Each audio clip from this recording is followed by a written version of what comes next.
Subscribe कीजिए 10th class गणित channel को और बेल आइकन को दबाइए लेटेस्ट वीडियो देखने के लिए। हेलो फ्रेंड्स, चलिए आज हम इस वीडियो में शंकु के छिन्नक का पृष्ठीय क्षेत्रफल और आयतन निकालना सीखेंगे। पीछे मैंने एक वीडियो बनाई थी जिसके अंदर मैंने शंकु का पृष्ठीय क्षेत्रफल और आयतन निकालना बताया था। अगर वो वीडियो आपने अभी तक नहीं देखी तो डिस्क्रिप्शन में आपको प्लेलिस्ट का लिंक मिल जाएगा, उस पर क्लिक करके आप पीछे वाली वीडियो देख सकते हैं। तो आज इस वीडियो में हम जो शंकु का छिन्नक होता है उसका पृष्ठीय क्षेत्रफल और आयतन निकालना सीखेंगे। अब पहले तो हम ये जानते हैं कि जो शंकु का छिन्नक है उसकी आकृति कैसी होती है। तो ये जो आकृति है वो शंकु के एक छिन्नक की आकृति है। देखिए, शंकु जो है वो इस तरह से होता है, इस तरह से शंकु होता है। अगर शंकु का एक भाग यहाँ से इसको काट दिया जाए, यहाँ से इसको काट दिया जाए तो नीचे वाला जो भाग रहेगा वो होता है छिन्नक। तो अब आप समझ गए होंगे कि छिन्नक की आकृति कैसी होती है। तो यहाँ पर हम तीन चीजें ज्ञात करेंगे। एक तो वक्र पृष्ठीय क्षेत्रफल छिन्नक का, दूसरा है शंकु के छिन्नक का संपूर्ण पृष्ठीय क्षेत्रफल और तीसरा है छिन्नक का आयतन। तो चलिए शुरू करते हैं यहाँ पर। तो सबसे पहले हम यहाँ पर वक्र पृष्ठीय क्षेत्रफल ज्ञात करेंगे। तो मैं यहाँ पर लिख देता हूँ वक्र पृष्ठीय क्षेत्रफल। वक्र पृष्ठीय क्षेत्रफल हम ज्ञात करेंगे तो इसका जो सूत्र होता है पहले तो वो देखते हैं। सूत्र होता है इसका पाई गुणा में एल और ब्रैकेट में होता है R1 प्लस में R2। तो ये जो सूत्र है वो शंकु के छिन्नक का वक्र पृष्ठीय क्षेत्रफल ज्ञात करने का सूत्र है। पाई का मान हम सब जानते हैं कि 22/7 होता है। यहाँ पर जो एल है, एल का मतलब है शंकु की तिर्यक ऊंचाई, मतलब जो शंकु की तिरछी ऊंचाई होती है उसको हम एल से लिखते हैं। और यहाँ पर ये केंद्र है और ये भी केंद्र है। केंद्र क्यों है?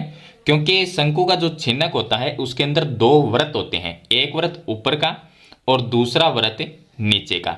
तो दो यहाँ पर वृत्त होते हैं। ये केंद्र से केंद्र को मिलाने वाली जो रेखा होती है सीधी, वो ऊंचाई होती है। और त्रिज्या आपको बताइए कि दोनों वृत्त के अंदर त्रिज्याएं हैं। बड़े वृत्त की त्रिज्या को R1 से लिखेंगे और छोटा जो वृत्त है उसकी त्रिज्या को हम R2 से लिखेंगे। तो चलिए हम वक्र पृष्ठीय क्षेत्रफल ज्ञात करते हैं। शंकु का जो वक्र पृष्ठीय क्षेत्रफल होता है उसके अंदर शंकु का ये जो इधर वाला भाग है, साइड वाला ये भाग आएगा। इसमें जो वृत्त होता है, एक ऊपर वृत्त है एक नीचे वृत्त है, इनका क्षेत्रफल इसके अंदर शामिल नहीं होता है। तो चलिए हल करते हैं। यहाँ पर पाई का मान हम लिखेंगे 22/7 लिखना है, यह आ जाएगा 22/7। और एल का मान क्या है, यहाँ पर मैंने कुछ मान लिए हैं। R1 त्रिज्या मैंने 10 सेंटीमीटर ली है, ये जो त्रिज्या है वो 10 सेंटीमीटर की है। R2 त्रिज्या है यहाँ पर 4 सेंटीमीटर ली है मैंने। और तिर्यक ऊंचाई L है, इसका मान मैंने 15 सेंटीमीटर लिया है। और ऊंचाई है H, वो मैंने 14 सेंटीमीटर ली है। तो ये ऊंचाई 14 सेंटीमीटर की है। तो ये कुछ मान हैं जिनसे हम वक्र पृष्ठीय क्षेत्रफल, संपूर्ण पृष्ठीय क्षेत्रफल और आयतन है वो ज्ञात करेंगे। क्योंकि क्वेश्चन जो होता है उसके अंदर त्रिज्याएं भी मिलेगी, ऊंचाई भी मिलेगी और तिर्यक ऊंचाई भी आपको मिलेगी। तो इसमें पाई का मान 22/7 लिखेंगे। एल का मान यानी तिर्यक ऊंचाई 15 सेंटीमीटर है, तो ये आ गया 15। उसके बाद में ब्रैकेट में R1 त्रिज्या लिखनी है, तो R1 त्रिज्या 10 सेंटीमीटर है, वो आ जाएगी। और प्लस में R2 त्रिज्या 4 सेंटीमीटर है, वो आ जाएगी। अब इसको हम हल कर लेंगे। तो 22/7 का 22/7 लिख देते हैं और गुणा में इसके 15 है और गुणा में 10 + 4 ये आ जाएंगे 14। तो 7 का भाग 14 में जाता है 2 बार। 22 का 22 लिख देते हैं, ये आ गया 22। और गुणा में 15 को 2 से गुणा करेंगे तो ये आ जाएगा 30। अब यहाँ पर दोनों संख्या को गुणा करते हैं तो ये आ जाएगी 660 सेंटीमीटर स्क्वायर। क्षेत्रफल हमेशा स्क्वायर में निकलता है, वो मैं आपको काफ़ी बार बता चुका हूँ। तो इस तरह से आपको वक्र पृष्ठीय क्षेत्रफल निकालना है। वक्र पृष्ठीय क्षेत्रफल के अंदर दो वृत्त होते हैं ऊपर और नीचे, उनका क्षेत्रफल शामिल नहीं होता है। अब हम निकालते हैं सेकंड क्वेश्चन। सेकंड में संपूर्ण पृष्ठीय क्षेत्रफल हम ज्ञात करेंगे। तो जो संपूर्ण का मतलब होता है पूरा पृष्ठीय क्षेत्रफल। तो संपूर्ण पृष्ठीय और क्षेत्रफल, संपूर्ण पृष्ठीय क्षेत्रफल में क्या होगा, वक्र पृष्ठ है वो भी आएगा और एक ये वृत्त एक नीचे वाला वृत्त, दो वृत्त का क्षेत्रफल भी शामिल होगा। तो पहले तो हम वक्र पृष्ठीय क्षेत्रफल पाई एल वाला ये लिखेंगे, तो ये आ जाएगा यहाँ पर पाई एल और ये आ जाएगा R1 + R2।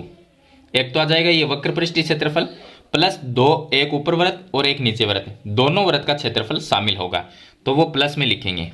तो इसको हम लिखेंगे पाई R1 का स्क्वायर और प्लस R2 का स्क्वायर। ये दोनों वृत्त का क्षेत्रफल है। क्योंकि ये पाई को कॉमन लिया हुआ है यहाँ पर, अगर कॉमन नहीं लेंगे तो पाई r1 स्क्वायर हो जाएगा, एक बार पाई इसके साथ में आएगा तो पाई r2 स्क्वायर आ जाएगा। तो यहाँ पर ऊपर वाला वृत्त है और एक नीचे वाला वृत्त है, तो इसका क्षेत्रफल पाई r1 स्क्वायर और इसका क्षेत्रफल पाई r2 स्क्वायर, तो दोनों का क्षेत्रफल भी इसमें प्लस होगा। तो अब बनता है ये संपूर्ण पृष्ठीय क्षेत्रफल का सूत्र। अब यहाँ पर पाई का मान हम लिख देते हैं, पाई का मान लिखेंगे 22/7 गुणा L का मान यहाँ से 15 सेंटीमीटर लिख देते हैं और R1 का मान 10 सेंटीमीटर है, R2 त्रिज्या है उसका मान 4 सेंटीमीटर है, प्लस पाई का मान फिर से 22/7 लिख देते हैं और गुणा में यहाँ पर ब्रैकेट है तो R1 त्रिज्या है 10 है और 10 का स्क्वायर करेंगे तो 100 आ जाएगा, प्लस R2 त्रिज्या 4 सेंटीमीटर है उसका स्क्वायर करेंगे तो 16 आ जाएगा।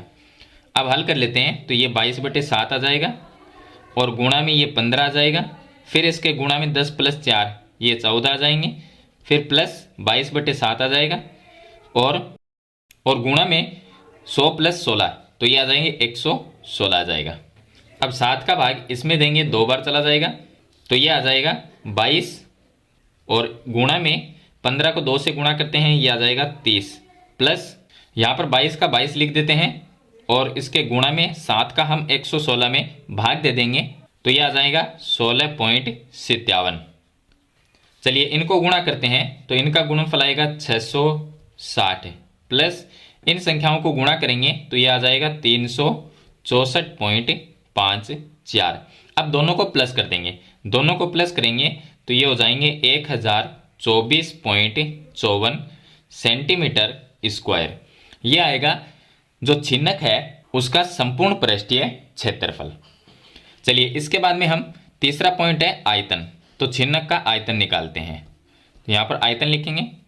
अब आयतन का जो सूत्र होता है वो होता है 1/3 गुणा में पाई और h आ जाएगा, उसके बाद में R1 का स्क्वायर आएगा, फिर R2 का स्क्वायर आ जाएगा यानी पहली त्रिज्या का स्क्वायर और दूसरी त्रिज्या का स्क्वायर और प्लस में आएगा R1 यानी पहली त्रिज्या गुणा में दूसरी त्रिज्या।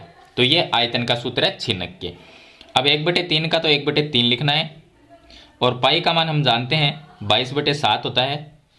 अगर बुक में 3.14 मिले तो आपको वो लिखना है, अगर दिया गया हो किसी क्वेश्चन में तो आप 3.14 लिख दो, अगर नहीं है तो 22/7 लिख देना। और h जो है, h यहाँ पर L नहीं है, h है, h मतलब ये ऊंचाई, तो ये जो ऊंचाई है वो मैंने यहाँ पर मान रखी है 14 सेंटीमीटर, तो मैं यहाँ पर लिख देता हूँ ये आ गए 14 सेंटीमीटर।